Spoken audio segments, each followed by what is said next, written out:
I'm Gary Jenkins, and welcome to the Jenkins Art Studio. Today, we're going to paint some mums. It's really not really important what kind of flower we're painting. It's the general approach, and it's your attitude about painting that's so important. Let's take a look at the painting that we're going to be doing today so we get an idea of where we're going with everything. Well, there it is, and you can see we have a yellow mum. We have another one down below that's a little on the orange side. We have some, oh boy, we got those long tapered leaves on the bottom. We're going to have fun with this one. So let's come on down to the palette, and let's take a, we have to find out where the mums are on the canvas. I love mums because they're full of all these wonderful petals. We're going to take a little orange and yellow. Oh, before I do that, let's come up, let's take a look at the canvas that I'm working on, because I want to talk to you a minute about this.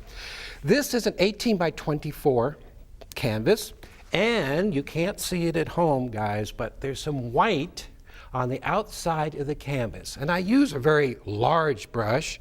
This is a, excuse me, a number 32. And the white extends in about 4 inches on each side and maybe 6 inches down. But there's nothing in here because I don't want a lot of paint getting in the way of our mums. So we use a large 32-inch brush to get that white on there, and this is wet. Okay, now we're going to come in here and we're going to sketch just a little circle, kind of a ragged circle really, to find out where the mums are located. We have another one down here. It's no big deal, just a little kind of a rough sketch. Now we keep it rough, so if we don't like where the mums are located, we can move one up or down or over, wherever. Okay, it's just that we don't want to paint it in and say, oh no, we don't like it where we have it located, then we would have to scrape it off. So this is very flexible and very loose, and we'll put our little happy face on there so you can have something to look at other than just our little sketch. Let's come down to the palette and look at the color. This is our acre of diamonds down here. We have, if you're going to paint flowers, you must have color on your palette, because if it's not down here, guys, it's not going to find its way up to the canvas. We need a nice dark color. I'm still going to use this very large brush because it's really great.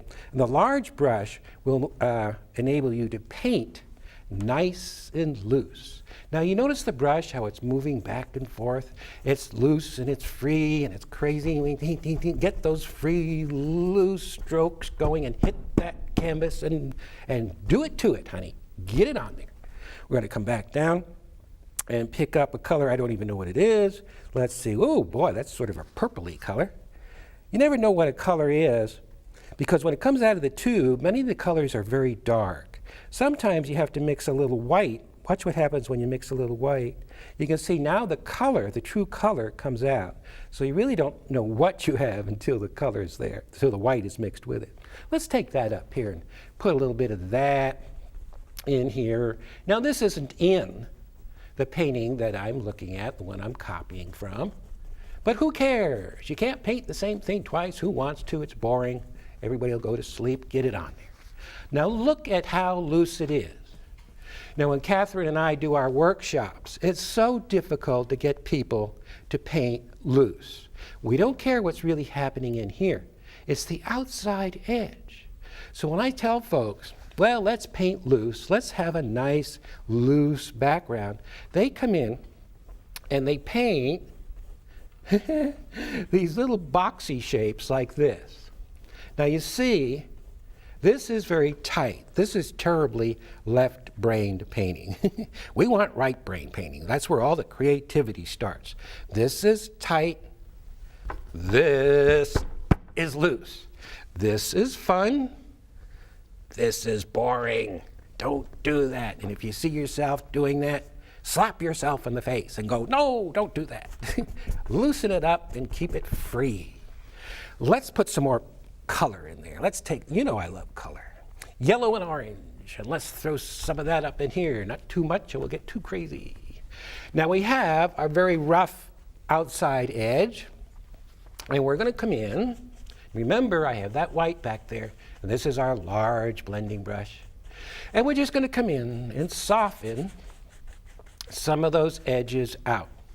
Yeah. And get that brush to do its thing. Get it nice and soft. Sort of a dreamy look to the whole background. Now, when you first have these brushes, the large blending brushes, until they get broken in, they will shed a little bit. And oh boy, you know, this happens on about every other show, that I get these hairs on the canvas and I just take them off of there and pick them off. I take them off and I'm saving them on my head. Every one I get, I'm going to pick another one off of there. There's another one. Save it up here. Boy, I tell you, pretty soon I won't even be able to, I'll have to go back to wearing my cowboy hat because I'll have so much hair. Yeah. Let's get back to the painting. Let's block in a mum. We have a lot of nice color. Let's start with this guy up here. We're going to take a little yellow and orange, but we need to darken it up a little bit. So I'm going to take a little bit of this good old sienna. I have a little touch of medium, and we're going to come up here and block it in. And, well, the mum, just before I came on here to do this for you, Catherine said the mum is the fall painting. I just turned around, looked at Catherine, and she shook her head. Yes, so I must be right. So we have a mum up here. And then we're going to have another one down below, and we're going to pick up some crimson, a little touch of orange. And this one is a much warmer color. We're going to block this one in, loose. And then I use the side of the brush to kind of get a feeling of the mum. And I'm still using that nice large brush. Sometimes my hand's in the way. I'll try to keep it out of there. All right, we've got a couple spots down here. Use your finger to get rid of that. So what we're after now is just a feeling of the mum. We want to go in here and get a little bit darker. So we're going to take our crimson and no medium and make it darker right in there. And wipe the brush and we'll pull that out just a little bit. And keep it loose and keep it free. We're going to go up to the top one, and way up here we're going to put in a little dark in here. No medium. It's sort of patted in there. And then we're going to sort of soften that edge out. And maybe way in here we'll take a little touch of green and mix it with our crimson to make it a little bit darker. And we'll get a really nice dark center in that one. Now everything's laid in. The stage is set for us to take a brush that's very important. And let me show you this brush down on the palette. This is called a filbert.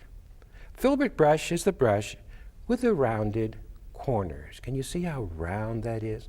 So when we make a stroke, I'll pick up a little paint here and show you. When we make a stroke, a petal, you're going to push down and you sort of can turn it to the side. You see that stroke? That's the petal stroke for your mum. And it's the round hairs that gives you the round sides.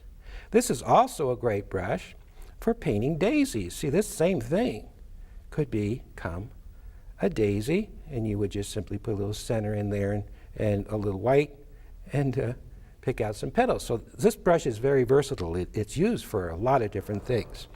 Okay, now we're going to take our white with a little yellow and orange.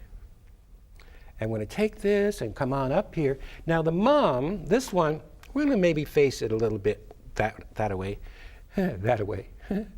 And there's the first stroke is straight. Then we're going to come around and put these little baby guys in so that it looks like they're looking inside the flower. This one we need to get a little bit lighter. Okay, now I'm using white and yellow, and all we do now is go around the whole thing and start picking out the petals. And you'll see how easy this is, and if you're a beginner out there, You're going to like doing these because all it is the same stroke. Now, when you get to the outside edge, you'll see you curve the stroke more. And around the back, it's much shorter because they're just sort of peeking their heads over. On down we come. Curve those strokes. Round and around we go. Now, this is sort of the middle tone. Now, down below, the stroke goes up, up. And we actually paint the mum much looser. Now, when you go and buy mums, you'll find that they're really quite tight. And so we paint them looser than what they are because they look better when they're painted loose and free. Notice where I hold my brush. You hold your brush way back so that you paint nice and free and loose. All right, we're going to come right up here. We'll finish this little guy off. This is the middle tone. We want to get some highlighting going in here. We want some snap, crackle, and pop, so we'll pick up our white and no medium. When we want our whites to stand up, stand out, we don't use any medium. Oh boy, look at that pop. No medium. And that makes those lights jump and sizzle. We want strength in your stroke. Curve it in, curve, throw it in, boom, boom, boom. Yes, let's go down and do the next one. This next one is just sitting there, just waiting for its face to be painted.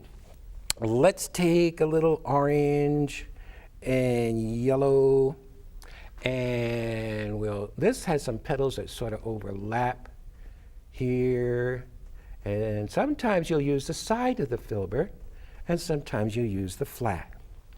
There it goes. Boy, this has sort of more of a golden feel to it. You never know what you're going to get. You paint by the seat of your pants. That's what you do. And that's where the fun starts. If you're painting and you know exactly what's going to happen all the time, it's boring. The creativity really starts when you're not in control. When you go, gee, what would happen if I did this? What would happen if I did that? There's no such thing as doing a painting that doesn't work. Remember, if you're a beginner, you learn from everything. And in painting, you learn by your mistakes. So if you do a painting and it doesn't turn out, it's not a loser. It's a learning experience. So it's a win-win situation. You cannot lose. You might not want to show the painting to anybody because you say, oh, this just didn't turn out, it's terrible. But then ask yourself, maybe it is terrible, but what did I learn from it? Did I learn how to stroke it in this one area? Maybe the whole rest of the painting is down the toilet, but you won this one area. You said, yes, I won. I got that to look like I wanted it to look. Fine. Then you could scrape the whole thing off or give it to somebody you don't like and then paint it again. Let's put some leaves in here. We're going to take another brush. Let's see which brush I'm going to use for this one. Well, we'll take a number 20. And we have several leaves to put in our painting. We have more of the mum type of leaf, where we'll take a little sienna, and we'll come way over here, pick up a little orange. Some of these colors I've even written down the names because we've got different. Catherine actually comes on and mixes these up for me, so I have to read what she mixed. Here we have a beautiful rose color, and that's rose, white, and a touch of mauve. Here we have a red and white, which makes a beautiful pink. And here we have cerulean blue, white, with a little touch of green, which makes a, look at these colors. Boy, they're beautiful. Yes, yes. Yeah, behind every man, there's a woman mixing and laying out his palette. Whoa, that's right. Let's come up here and get a leaf in before we run out of time. Now this leaf is more, watch me, see how, whoa, you can't see that. Watch me kind of come up and come to a point. See that? Then we come out, come out, come out, down the center. And this is more of the leaf that you would find with the mum. Then, well, maybe, so they're not all the same. We'll take a little more orange. Maybe we'll take a little of that crimson and orange, crimson and orange. And we're going to find another one. This is done the same way, out, point, and down. See that's how that's done? Mm-hmm. Now when you do this and you bring these leaves up next to the mum, I'm going to take a little paint and bring that mum over the top of those leaves so that the leaves sit behind. Yes, let's come down and let's pick up some of this wonderful sort of a mauve color down here, mauve and white. And here we'll have some of these long tapered leaves. This is an oriental stroke. Yes, watch it go. Straight, turn the brush to the side. Look at it. You could do a whole wonderful painting this way. Yes. And you know, remember another thing out there. Don't just think of painting just for painting on canvas. You could be doing this on a wall in your bathroom or in your hallway, and maybe on a piece of furniture. On some of our shows, we did some furniture, but you can use this same technique on furniture and have a wonderful time and just go crazy. Here's another stroke. Here's another one of those wiggle wiggles going in down here. Mm-hmm. So we're sort of filling out the outside edge. Now we need to come down to the bottom. We need to get some goodies happening down here.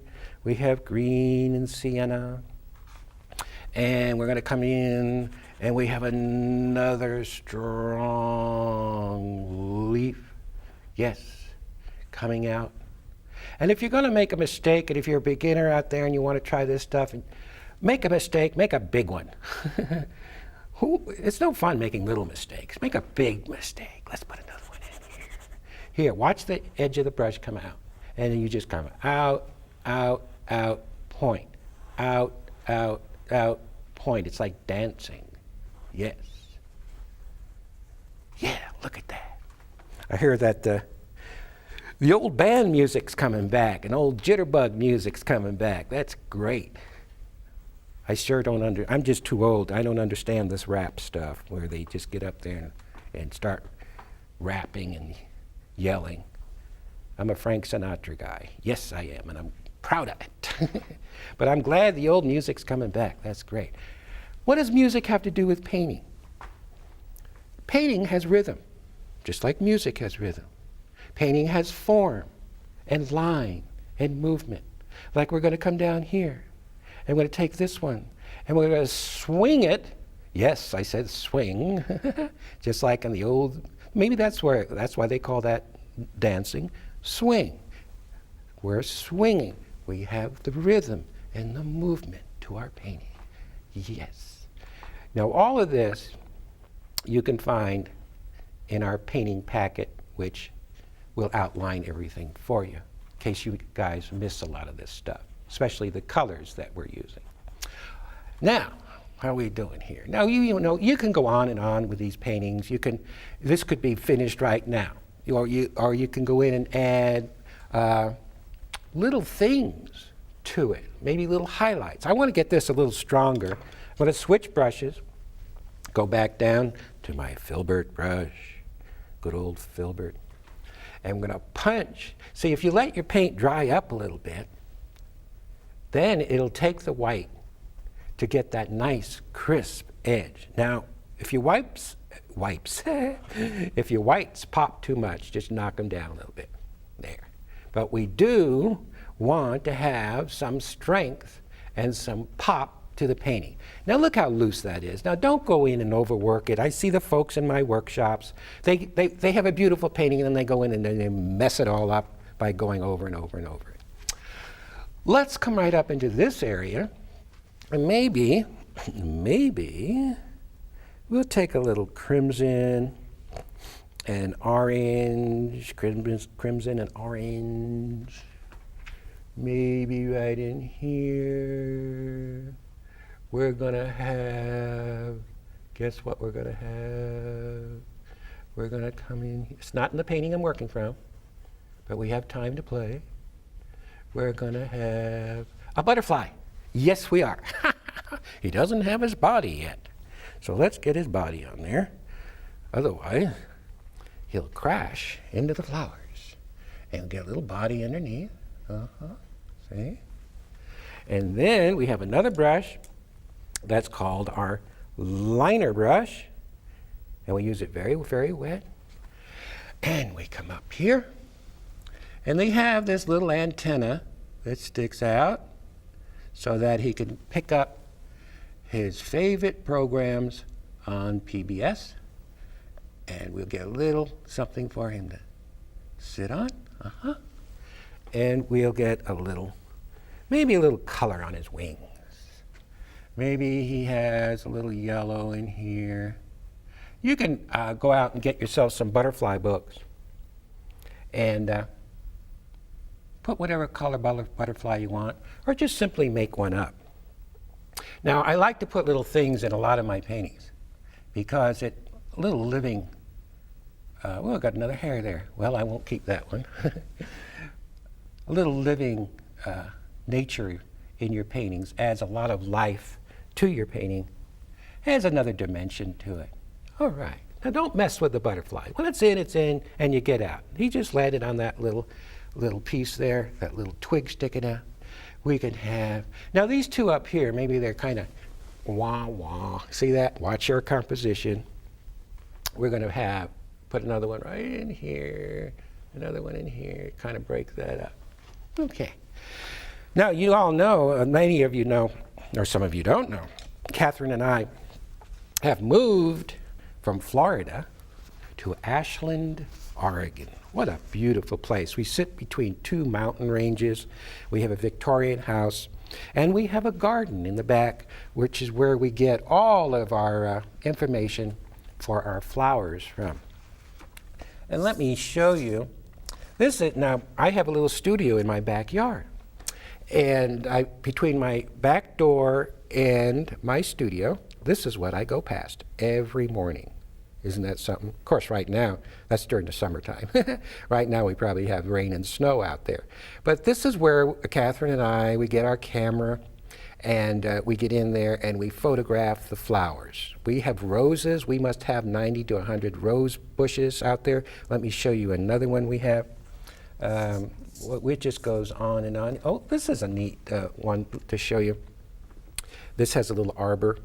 And you see that fence back there? I built the fence myself. Cut all those pickets out, put the arbor up, and isn't that wonderful? Little stepping stones. Yes, and again, we spend a lot of our time out there. I have a digital camera now that I take out there and photograph, and then I put them up on my into my computer, and I blow the pictures up. And here's another one here with the reflecting globe, which we have about 5 or 6 of those. Catherine goes crazy with those. She even took one of those globes and gold leafed it, guys. She gold leafed it and put it in the house. I don't know. We got so much stuff in our house, you have to walk sideways to get through. She has one room where she has a doll room. Nothing but dolls all over the place. That's her room. I'm not allowed in there because I'm too clumsy. I can knock into stuff. Well, let's see how we did. I think we did super. Let's, in closing up here, we might want to just get a little more accent. Get my hand out of there. Maybe on the this little leaf coming out. Maybe another one. Right, just a little shot right in there. Okay, let's stand back and see how we did. We got a wonderful mum down here, our big one on the top. You guys give this a try. Don't forget when you're finished working with your brushes to use a brush conditioner. It'll save those brushes. Thanks for watching out there, and don't forget to stop along the way and smell those mums. God be with you, and I'll see you next time.